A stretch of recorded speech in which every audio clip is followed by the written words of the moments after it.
Alright guys, welcome back to the channel and episode number 31 in the Did You Know series as we take a look at more things you might not know in WWE 2K22. Before we get to our first thing, if you're new to the channel and you want to find out about all the new things, the secrets and the Easter eggs that are contained in the game, then please do hit that subscribe button and turn on your notifications so that you don't miss out on future episodes. Did you know that Tegan Nox has a unique reversal animation for certain punches? This one was suggested by Antonio Fonseca, who points out a unique reversal animation for Tegan Nox, as alongside the regular punch reversal that sees Tegan grab her opponent's arm and counter her, Tegan also features a unique reversal that sees her grab both arms before then going on to trip her opponent. She's fighting back. She scores big with the counter. This reversal animation is unique to Tegan, and it's one that can easily be missed, as it's very rare to see this reversal take place, as the regular reversal takes place around 90% of the time, making this reversal extremely rare. Did you know that the crowd will demand a rematch if a match ends in a draw? We've already covered a lot of the audio chants that play out when using certain superstars or specific championships. However, Abstract Productions, AW Pyrofan and Cody Greenwood all point out some unique crowd audio. Should the match end in a countout, then this will cause the crowd to start chanting "Restart the match."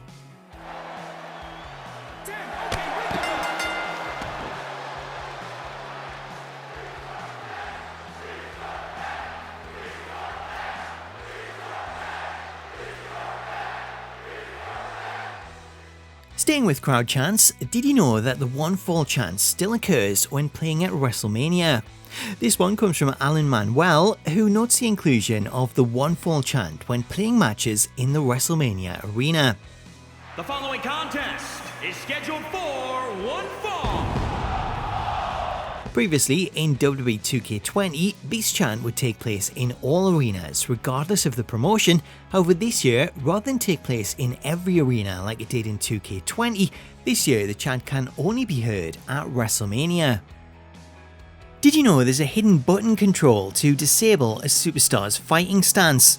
When two superstars move close to each other, you'll notice that they switch to a fighting stance that sees them ready themselves for a grapple, with this stance remaining in place until both players are far apart.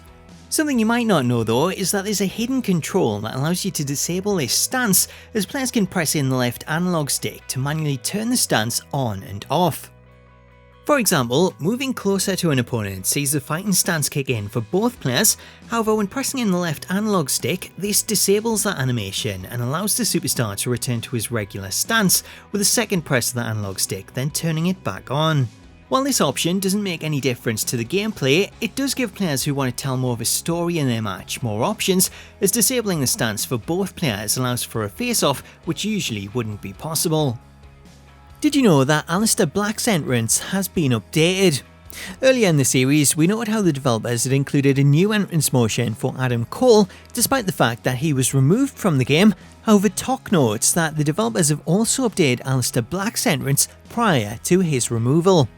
Black's new entrance can be found in Create an Entrance, where it's listed under the name Dark Ritual, with this entrance featuring both a new entrance motion and the updated camera system seen in other entrances. Black's a trained kickboxer, also studied the Indonesian martial art of Pencak Silat.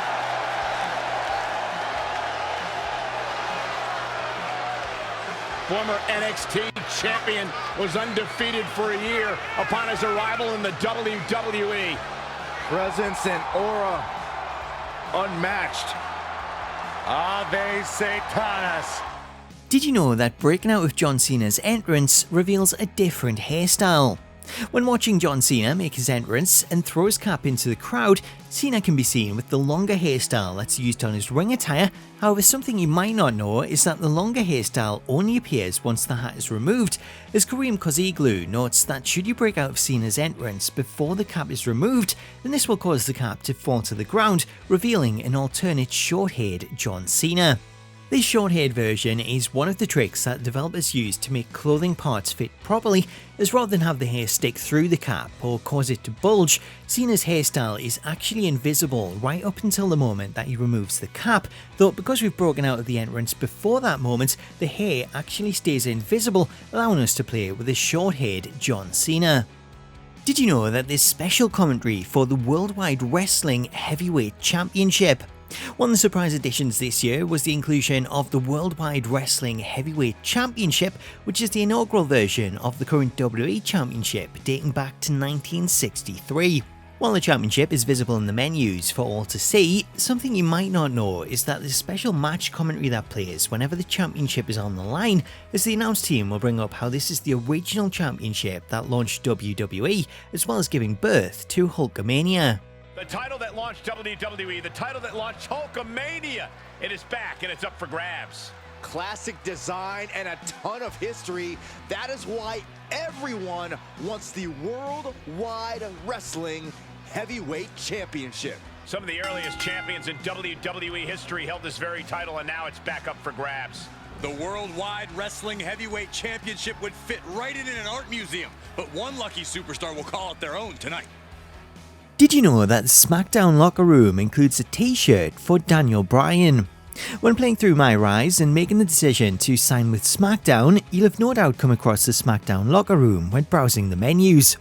As you'd expect from a locker room, this area is filled with items from various stars that are part of the roster, with the Smackdown Locker Room including items like Asuka's entrance robes, Elias's guitar, and even the piñatas used by the Lucha House Party. The biggest Easter egg though is actually placed just out of view behind the camera. This Easter egg is placed to the left of the locker room when walking in through the doorway, as turning to the left and taking a closer look at the lockers, here we have an Easter egg for Daniel Bryan, as hanging up in the locker we have Daniel Bryan's Yes shirt. This shirt is one of only a handful of assets that remain for Bryan, as there's only a few references left, such as the leftover crowd signs that we previously featured in the series from Create Superstar. Following the removal of Bryan's other assets, this leftover shirt does make for a pretty awesome Easter egg, as this asset is the only item left in the game featuring Bryan's logos. So there you go, and that was more things you might not know in WWE 2K22. I hope you enjoyed it and you learned something new, and if you did, I would love it if you could drop it a like to show your support, as well as leaving a comment below to let me know what you made of today's features and if there's any other secrets, hints or Easter eggs that you think I should cover. While you're there, if you're not already, please do subscribe to the channel for more Did You Know episodes and smack that bell notification icon so that you can be notified the second a new video drops. Until next time though, thank you so much for watching, have yourself an awesome day, and I'll catch you later.